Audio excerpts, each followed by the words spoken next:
He called it the Forgotten War, a battle waged not on distant fields but in the heart of our very own Barangay Sangay.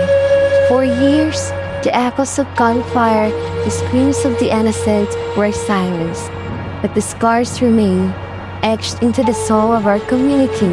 Today, we remember, we honor, we reclaim our history. Voices of Resilience, unveiling Barangay Sangay's war story. Akong pasalamat sa inyo naman. Grabe. Ang bigat. Mahilap ka naman yung ipin pa.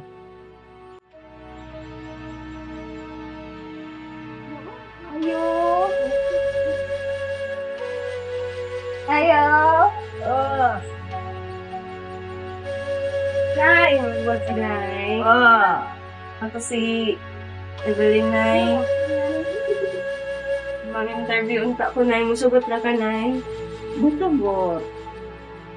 Ngayong buntag Nay, ako si Evelyn Sala. Na ako yung mga gamay na pangutan na about mo sa amo activity sa local oral history. Kuan ko kay base sa akong nahigdungog nga istorya na ay dira na nahitabo diri sa Sangay sa una before anong bag-o na kampo. So ako lang gusto mahibawaan kung unsay mga panghitabo ato na man katunay no Naa. ato Among balay. base sa imong sinati ato nay unsa may imong ikaingon ato unsay mga panghitabo ato unsay mga kanang dili mo malimtan ato na panghitabo. Ang kalit na tong buto-buto. Nakulat ni. Sigo. Ang bata.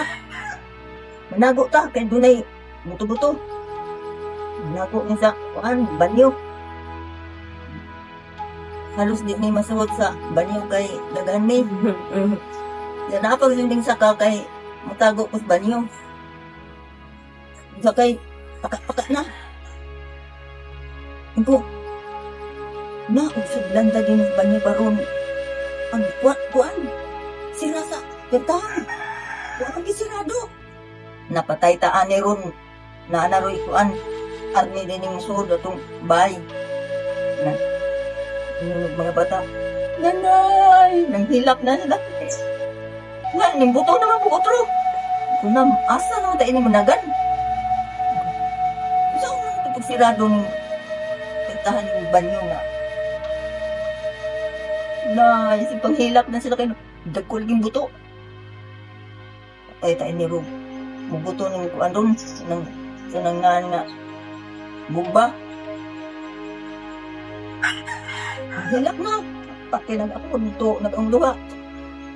Yung ginong tabangin taon ni natig sudlon nila ni Rukuan, bomba.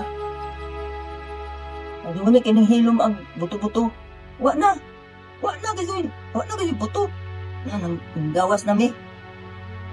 Mga tao, sigbakpas na, wa na may buto. Ito, linaw na. Lugsong na dahil mga agnesis. Lugsong.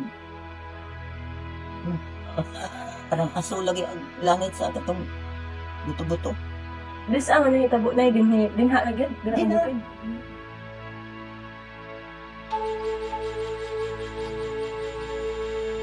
Dami katutong lang kalaban ng dito po. Naka ko din nagto. Di rin ako lagi. Magbomba. Magandi magbomba ang langit. At yung buto. Kaya nakabungol da ito di ay. Magsok yung gusto. Dami. Nagalig ba niya kayo na po sila? Di makabili. Ayun da. Nabutangan tagbumbaan eh. Pag mo sugira ko sa kinabuhi ato sa mga tao. Sa may mo naron. Galag-galag tao dire. Makakaon. Kahapon. Di makakaon. Hindi nga makakaon. Ang mabuto.